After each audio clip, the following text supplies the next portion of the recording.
Hello, everybody. Welcome to our May ICARE Genetics Case Conference. I'm Tua Pal. I lead ICARE. So with that, I wanted to start with the first case before I went ahead and introduced our two guest speakers, who will comment on this case and then go on with the presentation. So as everyone knows, this is an SDHA focused case conference. So this first patient was a patient I saw, 31-year-old female. Her son was evaluated through pediatric genetics through our undiagnosed disease program due to a history of failure to thrive, short stature, and other things associated with what a pediatric genetics clinic would see. So multiple malformations. Full exome sequencing was done on a trio. So the son as well as both parents, and the son was found to have an SDHA C223C to T variant, which is classified as pathogenic, and it was maternally inherited. Of note here, I'm going to go on to the pedigree. So here is the proband that I saw, the 31-year-old with the SDHA. The son was original individual that was tested where this came to attention, but then subsequently the patient's sister, so through her mother, was also tested and found to be positive, as was the sister's 16-year-old son, who had osteosarcoma at age 12. And then the patient's mother had a pituitary tumor diagnosed, I think it was at 53 or so, resected. I don't have pathology on that, but she's alive and well at age 59. So really, I wanted to pose questions to our guest experts. This SDHA is an incidental finding. Do we take the pituitary tumor into account? What are the next steps? But before I do that, let me just introduce our guest speakers, which is Dr. Helen Hanson, who's a consultant in cancer genetics at the Royal Devon University Healthcare NHS Foundation Trust in Exeter, UK. She's also a NIHR Senior Investigator Fellow, Faculty of Health and Life Sciences at the University of Exeter.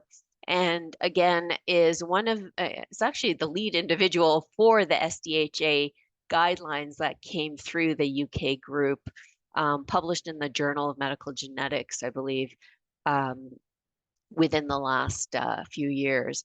And then we have Dr. Ruth Casey, who's a consultant endocrinologist at Cambridge University Hospital, NHS Foundation Trust.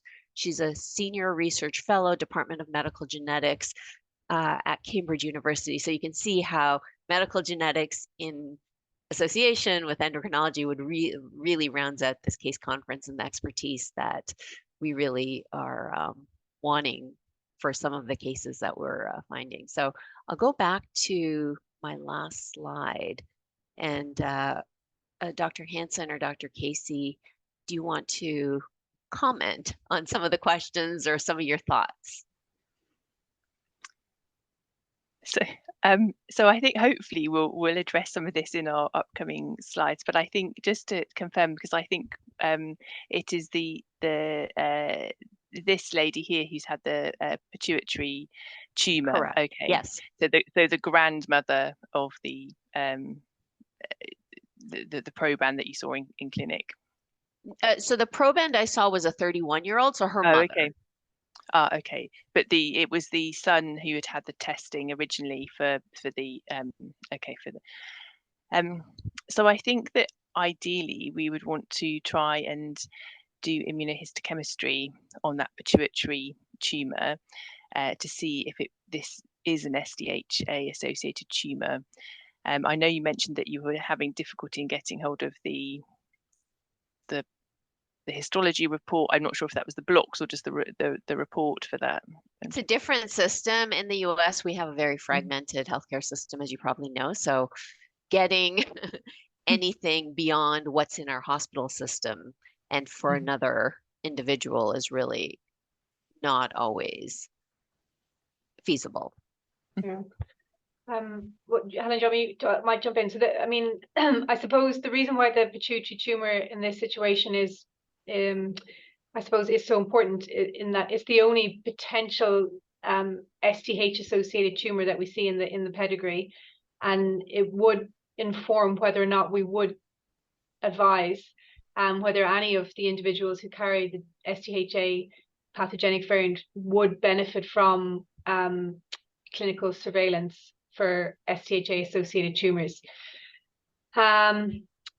So if we don't have access to the tumor, then if we think so, then we have to think about the phenotype of that grandmother. And so she was in her 50s when she developed. And was it do you know if it was a small or so was it a micro or a macro adenoma? Do you know? Pituitary tumor, you don't know? The patient didn't know what I mean, if we could get a pathology report, you think that would potentially help here? Okay. Because if it was a microadenoma, they're very common in the background population. So, and just to flip this on its head, for example, the grandmother would not meet the UK criteria for genetic testing for her pituitary tumor based on her age of presentation, even if it was a macroadenoma. And also, just to give some context, in the UK, this is unpublished data, but we have looked at 200 pituitary tumors, and we have done SDHB immunohistochemistry to see how many of those just incidental pituitary, or not incidental, but so-called sporadic pituitary tumors would harbor an SDH mutation, and we basically found 1 in 200 cases. And that particular case had very specific histopathological features. So they get these intracytoplasmic inclusions that are very pathognomonic of an SDH deficient pituitary tumor. So if you could get hold of the histology report, and if there was any unusual features, then that might help. But otherwise, based on the patient's age, because when Helen and I looked at this slide last night, we thought that it was the mother, the 31-year-old. So that was looking a bit more suspicious because she was younger. But if it was in her 50s, then that looks much less suspicious.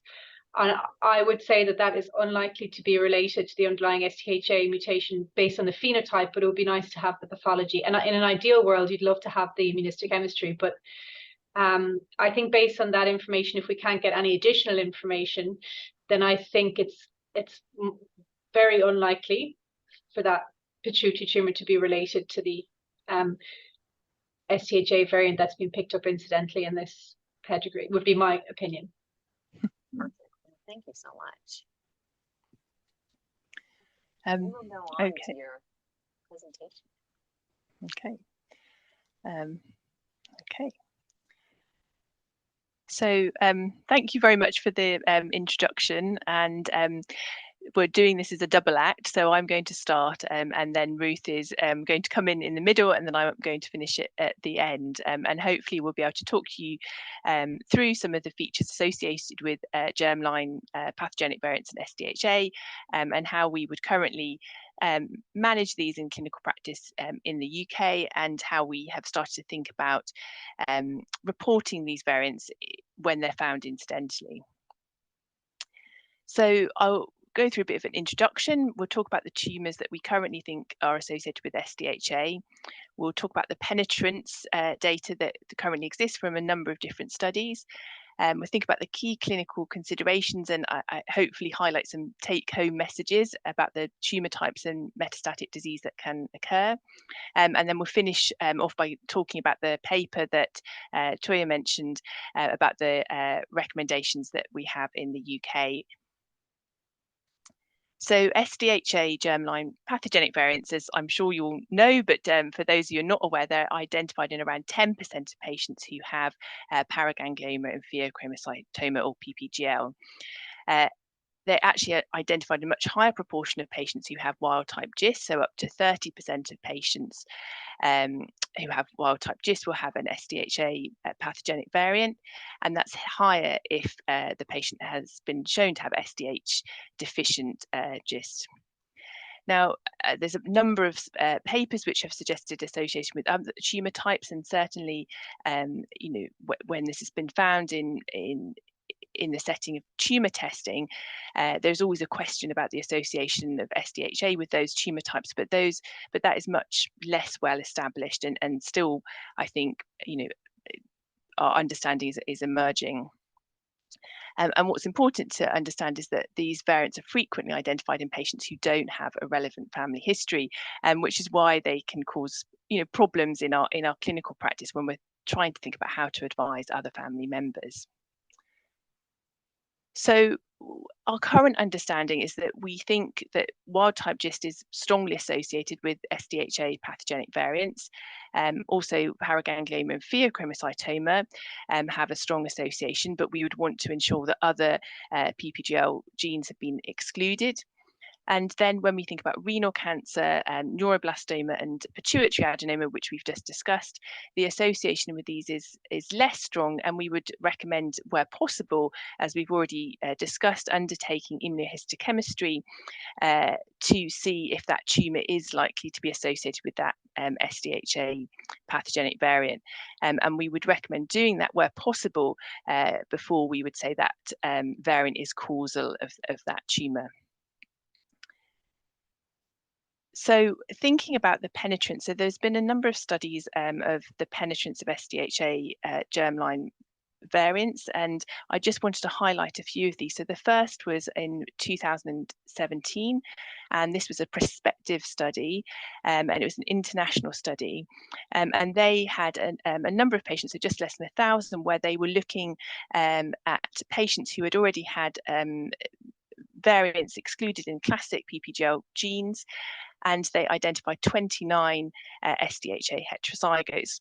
And they demonstrated that by the age of 40 years, the penetrance in the heterozygotes was around 40%. However, when they broke this down further, they found there was quite a significant difference in the index patients versus the non-proband. So they found that in family members, the penetrance was much lower, around 13%.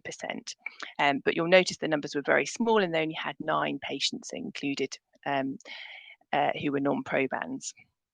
So then there was a later study from the Netherlands where they did a retrospective study, again looking at patients with unexplained PPGL, and they had a slightly higher number of SDHA heterozygotes. So they had 30 heterozygotes, most of whom who had presented with head and neck paraganglioma, but they also had 56 non-index heterozygotes, and they were able to demonstrate that in most of those families, the SDHA had been inherited from a parent who was unaffected with any SDHA-associated tumour.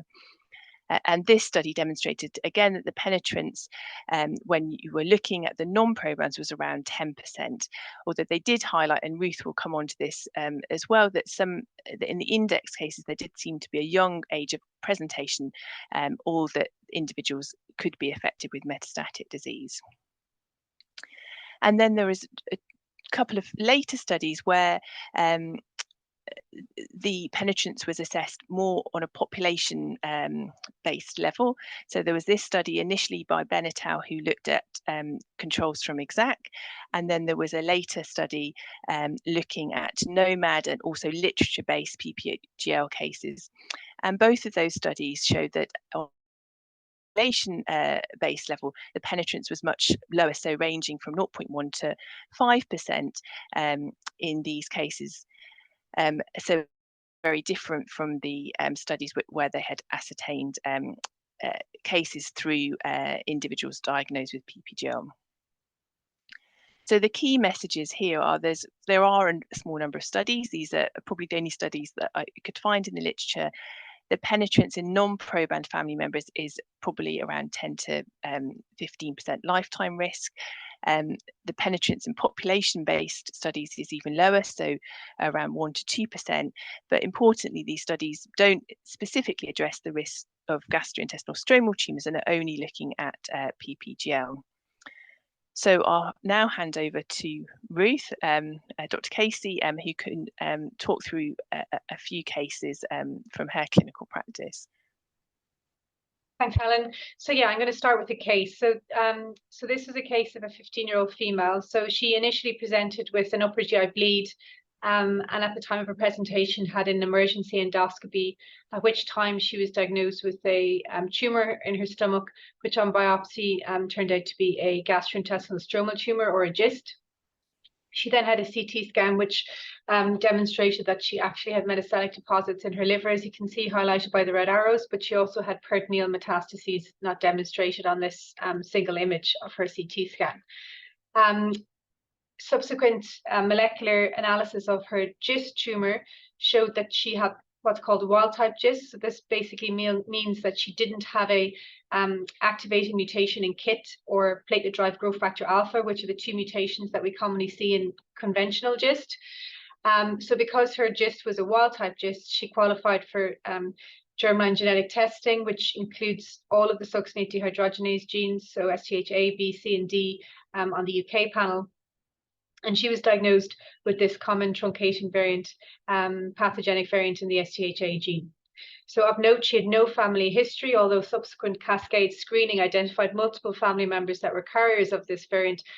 There was no other history within the kindred of, or within the pedigree of SDH-associated tumors, GIST or pheochromocytomas or paragangliomas.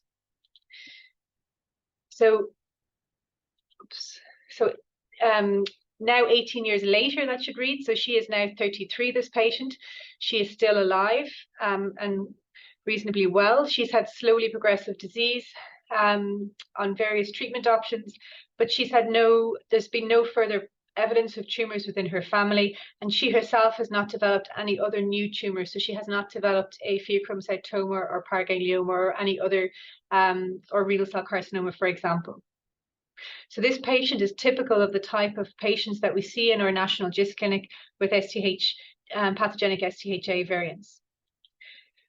So if we look at GIST cohorts, so we look at our UK data. So this is unpublished data. So in Cambridge, we actually run the national pediatric and adult wild-type GIST clinic. And in our clinic, we have, over the last number of years, seen 40 patients with wild-type GIST that have been well phenotyped, and we have for whom we have genetic data. Within the cohort of SDH deficient wild-type GIST, you'll see that the most common SDH subunit affected is the SDHA gene. So it's the most common of the SDH genes implicated in patients with wild-type GIST in our clinic. And if we look at some other large cohorts, if we look at the NIH data, this is published data.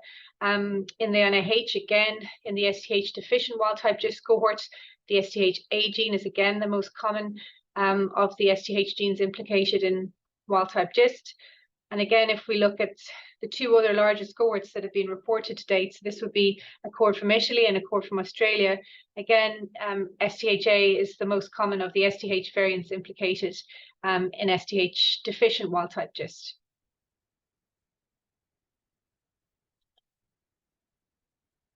So again, if we continue on the theme of SDHA variants and wild-type GIST, the most common of the SDHA variants that we see is typically the most common variant that we see anyway in clinical practice, which is this truncating variant here.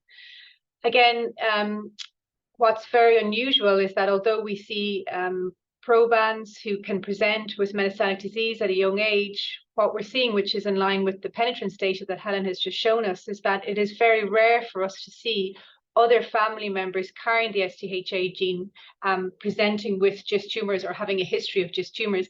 And in fact, in the literature, there have been only 3 reported kindreds where more than one affected family member has been affected by a GIST.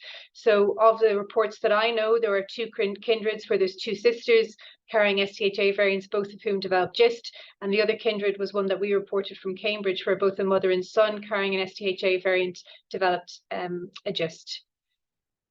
So despite there being very low penetrance within families, we do note that about 20% of patients who have SDHA variants and have GIST will have metastatic disease at presentation.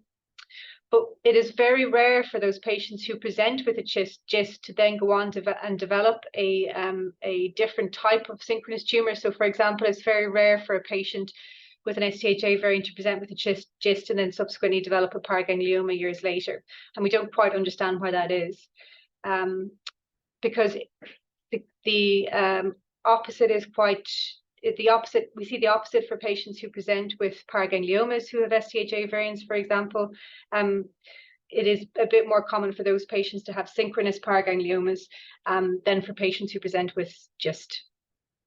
One observation that we have made over the last number of years, both in our clinic but also in the NIH clinic, is that patients with germline SDHA variants who have wild-type GIST will frequently have the co-occurrence of a epi mutation. So this is promoter hypermethylation at a tumor level, affecting the SDHC gene.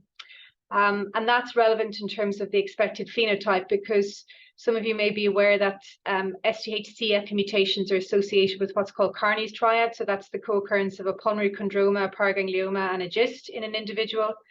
And we used to think that Carney's triad was very specific for SDHC epi mutations, but we're now noting that patients can have both an SDHA germline pathogenic variant and a coexisting SDHC epi mutation, and when that happens, those patients can also develop Carney's triad.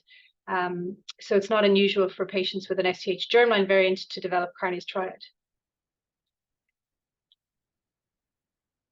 Okay, so then moving on from GIST, so this is the second case. So this is a 21-year-old male this time. So he presented with hypertension to another center.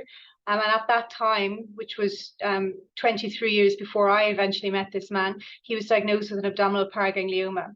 Following on from his surgery, because this was 23 years ago, genetic testing was not commonplace at that time, and he was actually lost to follow-up and represented when he was aged 44 with hypertension to his GP, who thankfully was astute enough, given his history, to refer him into the endocrine clinic quite quickly.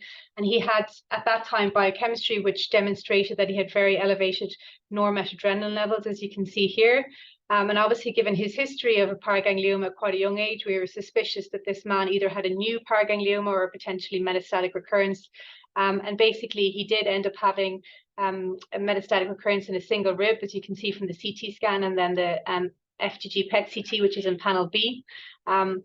Interestingly, he did not have evidence of MIBG uptake, and that's what this scan is here in panel C. And panel D, you'll have to take my word for it because it's quite small, but this is SDHB immunohistochemistry, which is showing loss of the SDHB protein in his tumor. And actually, this patient was subsequently diagnosed with a germline SDHA variant, so he had the same truncating variant, common truncating variant that I showed you from case 1. So he had surgery or surgical resection of this rib in 2018, and unfortunately in 2022 developed subsequent new bony metastases that you can see here on his FDG PET, so in his spine and pelvis, but thankfully that disease has remained reasonably well controlled with slow progression over the last 2 years on oral chemotherapy.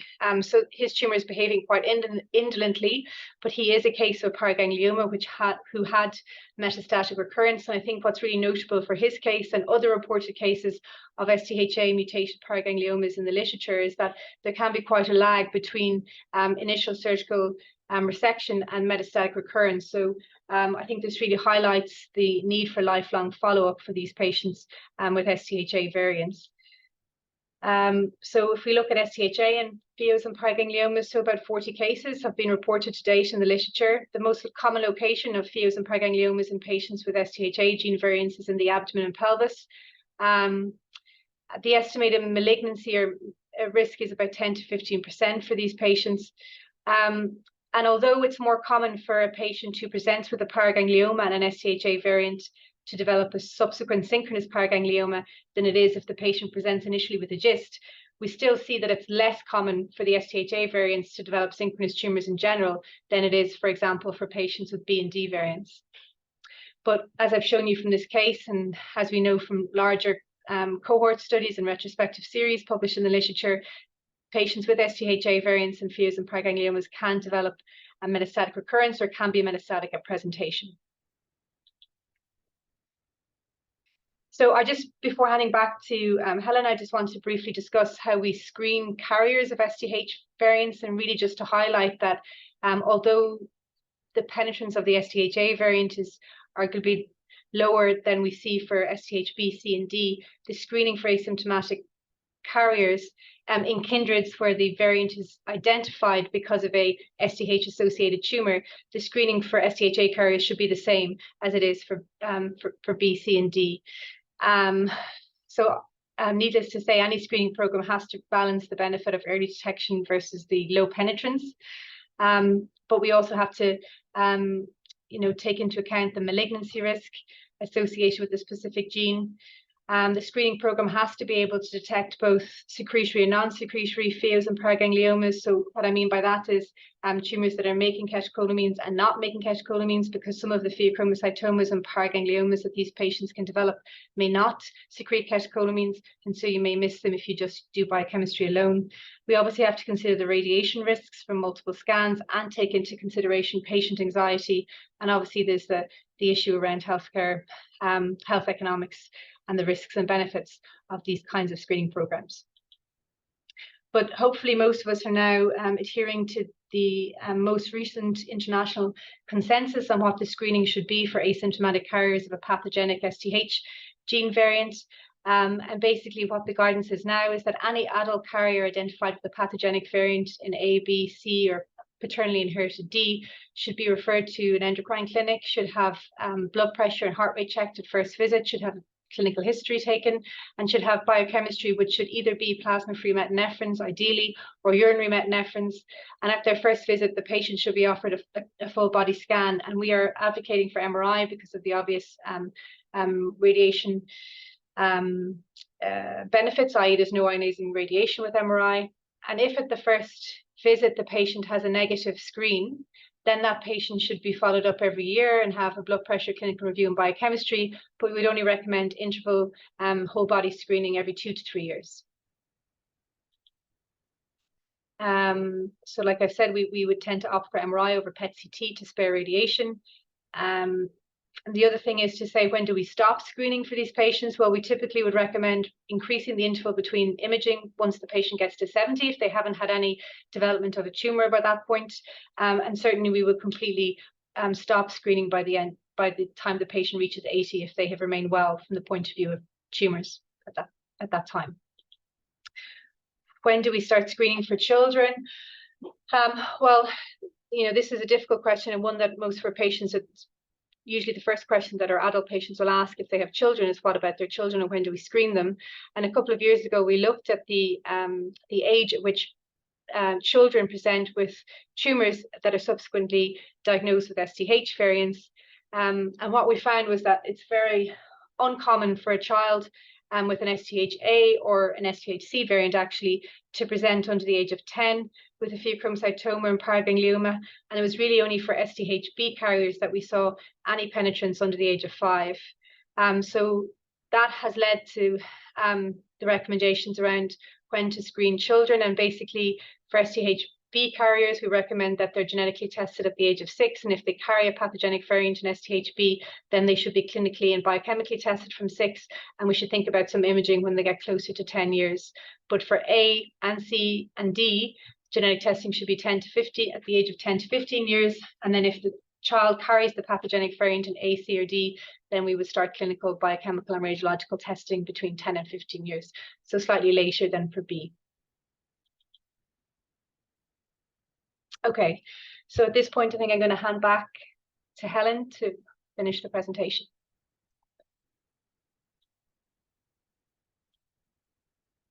Helen, I think you're on mute. Thank you. So we've heard about cases where that are seen in the endocrine clinic where patients will have an SDHA associated tumor, and identifying an SDHA pathogenic variant in that context, and the surveillance that then we would consider offering to family members who are then found to have that variant. But one of the problems that has occurred in clinical practice over the last few years is that we are increasingly finding having incidental findings, not just for SDHA, but other cancer predisposition genes. And this really came to light, I suppose, as a result of the 100,000 genome study in the UK, where there were many patients who had large panel or whole genome sequencing because of varying indications, and there was a number of patients who were found through the study to have SDHA pathogenic variants. And so really the guideline that was developed was on the back of that study, and lots of different genetic services discussing how best to manage these patients. And so the things that we really wanted to consider is that when we identify one of these variants incidentally, we know from the penetrance data that most heterozygotes will not develop any SDHA related tumours. However, as Ruth has highlighted, in contrast with that, we have patients who present with SDHA related tumours who can present at young ages and can present with malignant tumours. So it is very difficult to consider the low penetrance, the risk of malignancy, and also the surveillance burden, not only for the patient but also for the healthcare system as well. So what we did was we'd had a group of scientists, endocrinologists and geneticists who all came together and had a discussion about how we address this in our clinical practice. And so this paper was published, I think, at the beginning of last year, but the discussions went on for quite some time before that, probably around 18 months. And the first thing that we did was we felt it'd be helpful to define what we felt were on target or SDHA associated tumours. And so these are really the tumours that I mentioned at the beginning. So wild type GIST, paraganglioma and pheochromocytoma, and also renal cancer, neuroblastoma and pituitary adenomas, where there's immunohistochemical evidence of SDH deficiency. And in those situations, then we would obviously report the SDHA pathogenic variant. We'd offer surveillance for the affected probe and lifelong. We'd offer predictive testing to relatives, and then offer the recommended surveillance as highlighted by Dr. Casey. In the situation where we have an individual who has a non-SDHA associated tumour, then and so this may be identified through large somatic panel testing, or maybe paired germline and tumour testing. In these situations, we would recommend that immunohistochemistry could be performed on the tumour to look again for immunohistochemical evidence of SDHA deficiency. And then in situations where that was demonstrated, then we would consider that this was related to SDHA, and would then report that variant and offer the recommended surveillance for the patient and for their family members. In the situation where there doesn't appear to be that causality and that association, then we would the surveillance, we wouldn't offer ongoing surveillance, and we wouldn't be recommending cascade testing out to other family members. And obviously these discussions would take place in a GTAB or genomic or molecular tumour advisory board, and we would have information also available on relevant family history or other personal history which may be relevant. Oh, sorry, it's slow to advance. And in the situation where a decision was made to report that SDHA variant, then we would also recommend that the lab highlights the low penetrance of variants, particularly in the setting where there's no relevant family history. And we would also recommend that predictive testing of other family members is offered in the context of a clinical genetics appointment or consultation. And we thought it was also really helpful to think about those discussions regarding predictive testing, and having that informed discussion with patients, highlighting about the difficulty of surveillance in this condition, particularly due to the association with GIST, and the surveillance we're offering is for PPGL, the low penetrance, And we also felt that it was really important to have discussions of the symptoms that can relate to SDHA-associated tumours, and discuss with patients what really would be the best approach, as a shared decision-making process. We wouldn't suggest cascading out the testing to further relatives, so second degree or further relatives, but we would recommend symptom awareness and discussions with those patients. So we recognise that that there is limited knowledge, and what we really need is more prospective data collection to address any outcomes of surveillance or any cancer incidences in people who are found to have SDHA variants. And hopefully in the future we will have more information on which to inform our surveillance recommendations and reporting, but at the moment in our clinical practice we've been following these recommendations, and obviously having those discussions within our molecular tumour boards or GTABs about specific families where there may be, as with every family, nuances or difficulties in families where you may not have all the necessary information or it's difficult to get.